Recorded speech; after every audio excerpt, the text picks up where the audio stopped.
Hey, wait, I really need your help. I must know what genuine self-love is. Do you know? Yes? You have some ideas? Yes, wait.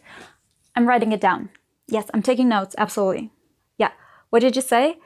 Take a bubble bath with roses and candles and what? Gold dust? Oh yeah, I haven't thought about gold dust. Oh yes, totally. I can envision it. It's so awesome. Yes, totally self-love. Yes. And what? Oh yes, a full day of only chocolates. Just eat chocolates and watch movies all day and ignore all the responsibilities. Oh yes, I need that. I deserve it. Hashtag self-love. Wait. What was that? Yeah, wait. Yes. Face my fears and heal the root of my... How do you make that look good on Instagram?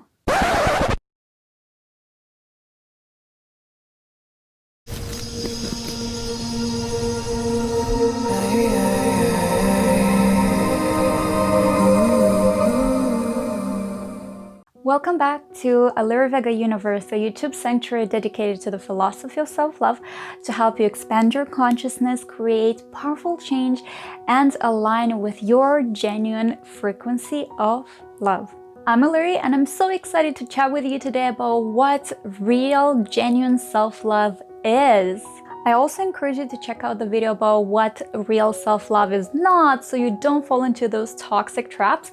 You can click the link up here or just check it out in the description down below. There's obviously so many more aspects to what real self-love is about, but the 11 that I chose for today, I believe are the most simple and the most basic, the most powerful. I want you to really know for sure and know the truth about what real self-love is. So, okay, let's start. Number 1. Learning to be present with yourself, with your emotions, with your feelings, with your thoughts. It sounds very simple. It's like, yeah, Larry, like I'm doing that already. Well, how often do you do, and do you really do that? When you learn to just be present with your thoughts, your feelings, your emotions, you actually disconnect from your mind that is responsible for all the toxic aspects of self-love that have been created. And doing so, you will first of all stay away from toxic self-love habits that you might subconsciously be doing. You will understand yourself at a deeper level, and you will harvest a very powerful state of being at which you actually just align naturally with your unique frequency, your genuine frequency of love that's already present in you. You don't need to search and learn how to love yourself, because you already naturally know how to do it when you take all the noise out of the way, which is your mind, first of all. And so when you learn to be present with yourself, you're taking all this noise, and as a result, remember what it's like to love yourself and just do it naturally. Number 2, disconnecting from the whole world when you feel very overwhelmed. Yes, that's not very glamorous. It often doesn't look glamorous at all, and it doesn't look like anything because you just don't post it anywhere when you disconnect from the world. And because there's so much input from the outside that is... Because our human collective is still driven by the mind, there is so much input from the outside that creates the noise that's preventing you to connect with yourself and to be present with yourself. So yes, absolutely, when you just disconnect from everyone without feeling guilt or shame about it, that's when you are also practicing self-love. Number 3. This one is a little bit similar with number 1, but they're different. Number 3 is just spend a day, an hour, I don't know, at least a minute, if you want more, not thinking about anything. Just disconnect from your head, not think, and just be present in the moment and just enjoy the present moment.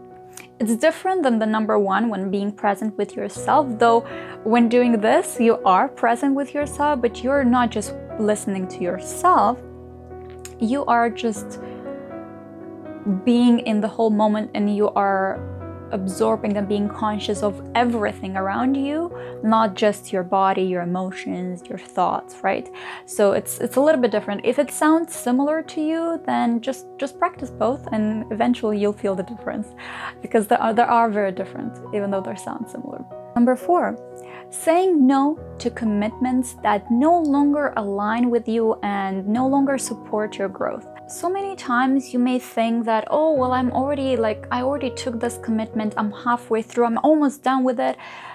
And then you realize that, wait a minute, this doesn't feel right with me anymore, and you just don't feel good moving forward with it, but there is this guilt and this pressure created. We're not going to go in the rabbit hole, but it is created in your mind originally, that is making you feel that you don't have the right to say no, and you just push through it. So you do have the permission and the responsibility to say no to anything that just feels no longer in alignment with you. Doesn't matter at what stage you are through that, because this is self-love. When you accept that you were wrong and now you choose the path that is more in alignment with you, because now you see what's not in alignment. So let go of things that don't work for you anymore. It's not the end of the world, and you will be another step closer to genuinely loving yourself.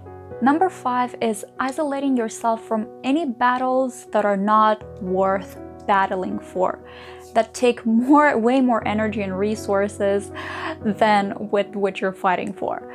That means just walking away from conversations or people that are just draining away of your energy, not continuing arguments that just are taking more time and energy from you than what the argument is worth for. Sometimes it's really more empowering to just not say anything than to engage. Number 6, allowing yourself to grieve. Many times the way self-love is portrayed in social media looks like self-love should always be when you feel happy, when you're only experiencing good and positive emotions. And that's very toxic, because allowing yourself to just feel the pain is also an act of self-love, because it's not good to bury it. It's not good to ignore it, because it's not going to heal. It's only going to get deeper, your wound. And grief doesn't mean necessarily when somebody died.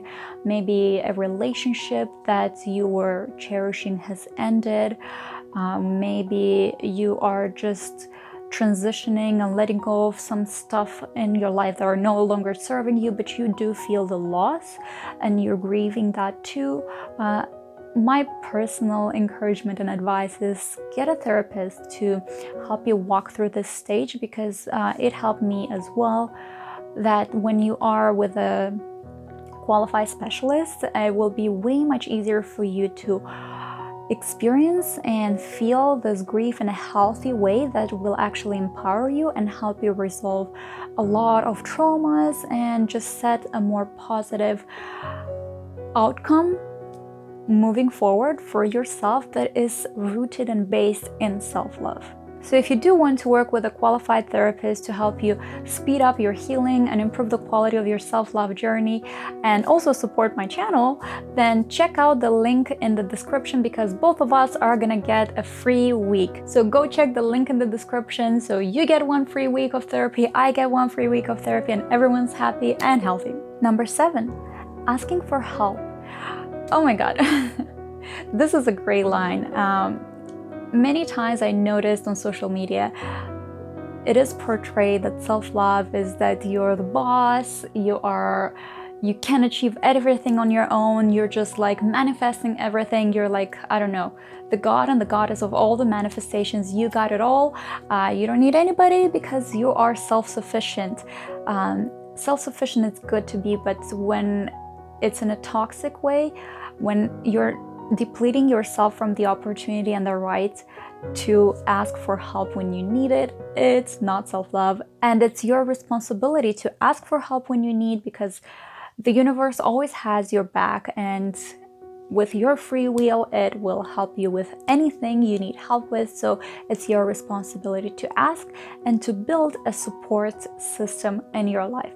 And that's self-love. Number 8, acknowledging that you have limits. Yes, you are living a human experience in a human body, and this body has limits of energy, of time, even though time is an illusion we created. But anyway, yes, your body is human, and pushing it over the limits is not going to increase your threshold of pain or whatever it is. It's just gonna burn you out. So acknowledge that you have limits and respect them, and that is self-love. That is not glamorous, but very effective. Number 9, my favorite number and my favorite aspect of self-love. It is setting boundaries with yourself. Yes, this is so important because the toxic self-love culture is many times making us believe that just listening to the child in our head and just be a slave to it and just make any whim of it come true is self-love, because hey, who else is gonna do this for me if not me, right? Who else is gonna let you eat 3 buckets of ice cream if not you? You deserve it, right? Well, that doesn't work like that. It's very important to set boundaries with yourself, because otherwise you are just going to engage in a lot of toxic behaviors, and it's very hard to get rid of them once they're rooted. So learn to set boundaries with yourself. I believe that this is one of the most powerful and most humble and most genuine act of self-love. Number 10, choosing to be alone rather than being in environments or with people that are not in alignment with your values, with your energy, and with your goals for the future and for your life. And I don't think I need to add anything to this one. It's self-explanatory. If you have anything to add to this, the comment section is down below. And number 11, it's saying hello to the tormentors in your head. Yes, there's, those voices that are sabotaging you, that are making your life miserable, and that are really slowing you down in life, that make you even hate yourself sometimes. It's normal when you feel sometimes, or maybe most of the times, that you hate yourself. It doesn't mean that you don't love yourself. It doesn't mean you're not on a self-love journey. It just means that your genuine self, who you truly are, it's disapproving that your head, your mind, and your sabotage patterns have taken over you. So this is just a reaction to it. So saying hello to them, saying that you do see them, that you see what they're doing and you know what they're doing, would really, really, really speed up your healing, would really help you get back on track to a more peaceful and content state, and they would just dissolve on their own. Most of the times you don't need to do anything with them. Just watch them. Say like, hey, yes, yeah, you that tormentor that's telling me that if I disconnect from the world for one day, it's just gonna end everything in my life. Yeah, no, I know that's not true, but I know you're not gonna just let me go like that. So you can stay in that corner.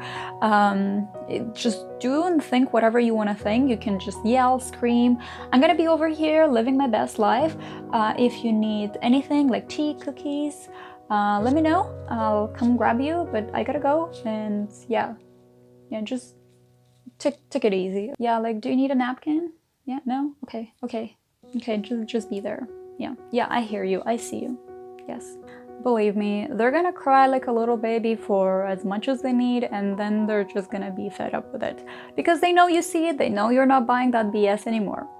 I hope that you're now inspired to make your self-love routine way more powerful, way more genuine, and way more effective. Thank you for being here today. If you want to support my channel, then subscribe, hit the notification bell, check out the next videos here on like the 3 ones. One of them for sure will hit the right spot for you. This was Liri. See you in the next video. Bye.